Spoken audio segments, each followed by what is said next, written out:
দিনৰ পৰা একবাৰ কেনসেল হোৱা একবাৰ স্থগিত হোৱা তেনেকা হৈ আছিলে গতিকে আজি হাইকোৰ্টে পুনৰ এটা ডিসিশন দিছে সো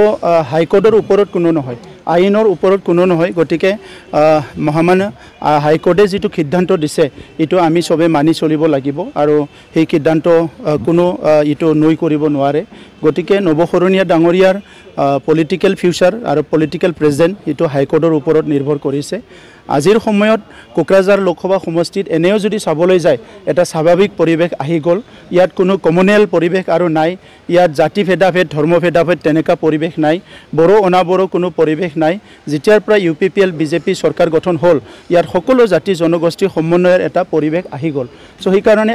আজিৰ যেটো নিৰ্বাচন হ'বলৈ গৈ আছে এই নিৰ্বাচন প্ৰধানমন্ত্ৰী নৰেন্দ্ৰ মোদী ডাঙৰীয়াৰ নামত নিৰ্বাচন এই নিৰ্বাচন ডক্টৰ হিমন্ত বিশ্ব শৰ্মা ডাঙৰীয়াৰ নামত নিৰ্বাচন আৰু এই নিৰ্বাচন শান্তি সম্প্ৰীতি নিৰাপত্তা আৰু উন্নয়নৰ নামত নিৰ্বাচন গতিকে এই নিৰ্বাচনত কোনোবা কন্টেষ্ট কৰে নকৰে ইয়াত কোনো বেছি ডিফাৰেন্স নাই আমাৰ ক্যান্ডিডেট বহুত বেছি ভোটত বিজয় হ'ব এটো নিশ্চিত নৱকুমাৰ হৰণে যে 10 বছৰতে মিত্ৰচাৰৰ আশ্ৰয়লৈ সাংসদ হল সকলো ধৰণৰ সৰকাৰী সা সুবিধা গ্ৰহণ কৰে এই ক্ষেত্ৰত আপোনালোকে কি বিচাৰে এই ক্ষেত্ৰত হাইকোৰ্টে সিদ্ধান্ত দিব কাৰণ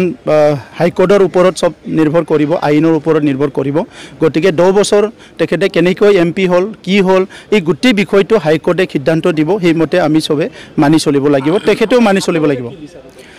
আমি এতিয়া নিৰ্বাচন বিচাৰো নিৰ্বাচনত আমাৰ ক্যান্ডিডেট বহুত ভোটত বিজয় হ'ব শান্তি সম্প্ৰীতি মৰম স্নেহ সকলো ঐক্যভাৱে আগবাঢ়ি যোৱাটো আমি বিচাৰো